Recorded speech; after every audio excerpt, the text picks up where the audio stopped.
A very warm welcome to Art Gallery Explorer from here in beautifully sunny and incredibly busy Cambridge. I'm heading to a show at the Fitzwilliam Museum, which is promising to bring together a selection of works by abstract great Frank Bowling. Bowling is now 92 years old as I record this in April 2026. He was born in Guyana in 1934 and he emigrated to Britain in 1953. He became interested in becoming an artist, and in 1959 he gained a scholarship to the Royal College of Art. His early art is kind of figurative, and it's very much about an artist trying to find their voice. It was a move to New York in the mid-1960s which transformed his art and pushed him onto the path to a highly lyrical abstract style. He began painting these map paintings which had deep historical meaning. The last time I saw Frank Bowling was at the Tate Britain show in 2019, just before I started this vlog actually. This show at the Fitzwilliam Museum, which hopefully you can see behind me, is going to be much, much smaller than that. But it's still hopefully going to allow me to answer the question, how did Frank Bowling become one of our greatest abstract artists? And I'm hoping it is going to explore the trajectory of his career. This show is free, as I say, until the 17th of January 2027. Come and join me as we head inside. The title of this exhibition, Seeking the Sublime, is very apt because Frank Bowling's work has been described by the artist as pursuing the possibility of paint. And over his career, as he's moved through different styles, pushing the boundaries as he goes, there's been, I would think, a movement towards the sublime in his art. As we enter the exhibition, we see two works from the early period before Bowling left London for New York. The work on the left, which you're about to see in more detail, is entitled Four Horsemen of the Apocalypse, a painting produced while he was a student at the Royal College of Art, where he was given the Bible passage, Four Horsemen of the Apocalypse, Conquest, War, Famine and Death.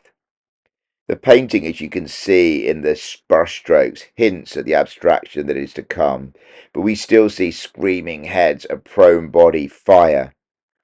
This was a visceral response to the murder of Congolese politician Patrice Lumumba by the Belgian-backed opposition. Earlier in the year it was painted, 1961.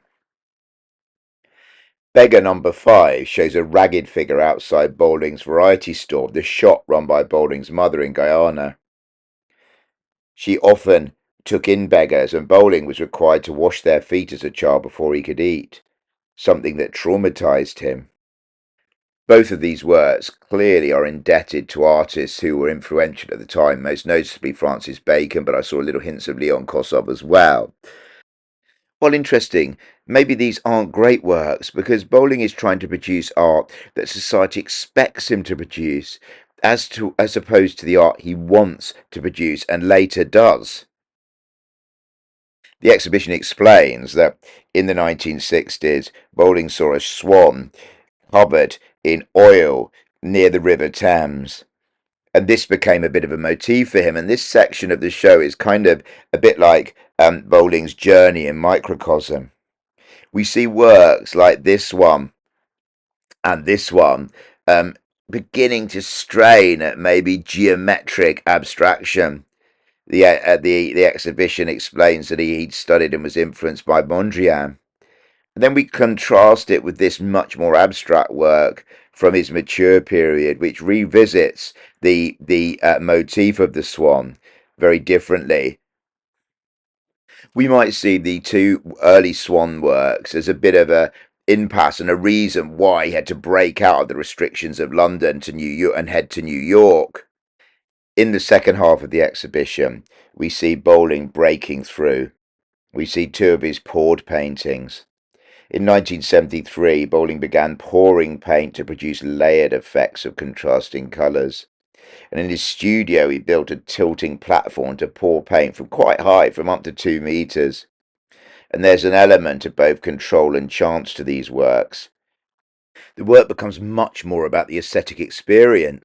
Leonora Sea is one of my favourites in this very small exhibition. It's named after Bowling's friend Leonora Goldberg, but It's also the name of a village on the coast in Guyana, where the river Essequibo meets the Atlantic. So this that you're looking at now is a landscape painting with white, green, and ochre and pink cascading down like the river meeting the sea. Another highlight, you can see it on the left if you look, is entitled Pond Life, and it represents in its title the painting Ophelia by Pre-Raphaelite Millet, probably his most famous painting, where he depicts Ophelia floating in a river. In this painting, yellow bands and browns and oranges pour down to the greenish water, and found objects lie below the surface where Ophelia's body is in the Millet painting. This gives the painting a rough, rugged feel, and Bowling's often used found materials in his work.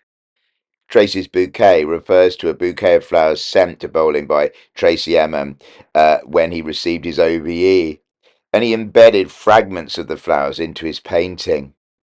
And this work's also interesting because it shows his use of embedding textiles and fabric into the painting. It's fair to say that the map works that Bowling started to produce in New York when he arrived in the late 60s were the works that broke him through into a style he could call his. We don't see any of these epic map works here, but we do see a smaller, much more recent version outlining South America from 2025. To find the final work by Bowling, you have to leave the Octagon Room and head into the main gallery space where you'll see this work, which is evoking the fact that Guyana is a land of water. And the exhibition text says it's evoking the rivers, rapids, and waterfalls of Guyana. Well, I hope you enjoyed exploring that pocket-sized Frank Bowling show with me from the Fitzwilliam Museum in Cambridge. There was something really nice about being able to sit or stand in the middle of this octagon room and see an artist's career unfold in a very small space in front of your eyes. I really enjoyed that, from one of the earliest works he produced at the Royal College of Art through to a work that's never been displayed before, shown in 2025. It was fascinating to see how his art evolved and changed over that time.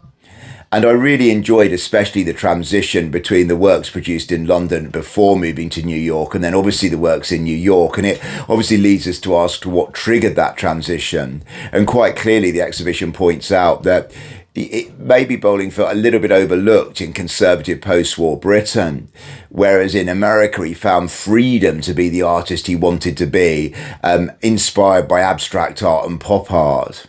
And maybe also he was moving from the artist people expected him to be, painting explicit pictures of human concern, as he calls them, in that first few works, to being much more about the texture and the paint and the expression, the visual impact of his work.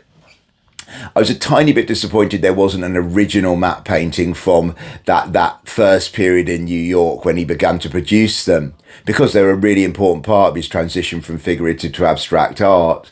You have to picture them as being mainly abstract, often hazy colours, and then the stenciled outline of a map.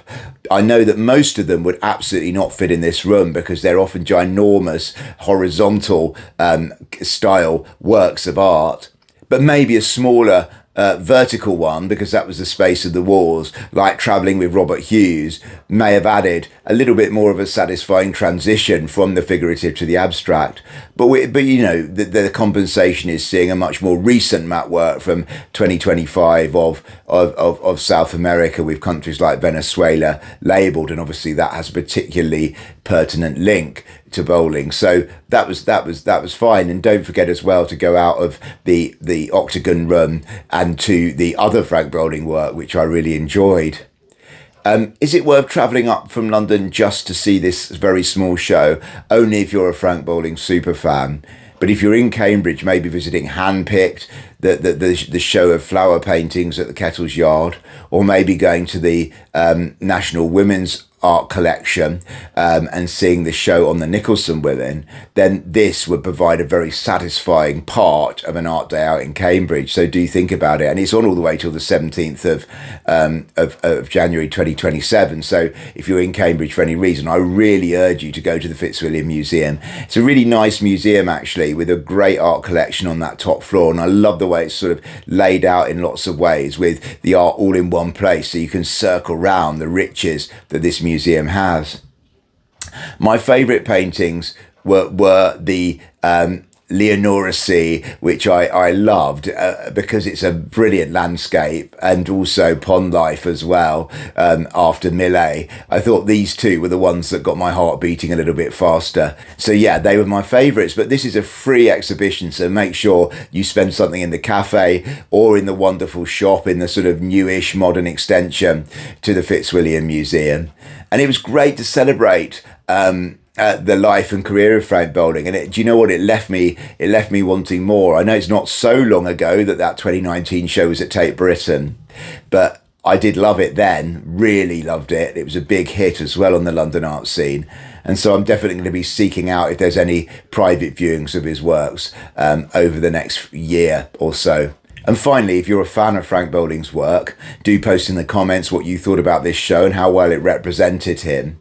And do stay tuned, because I've got another Cambridge show coming up very soon entitled Handpicked, Painting Flowers from 1900 to Now from the wonderful Kettle's Yard.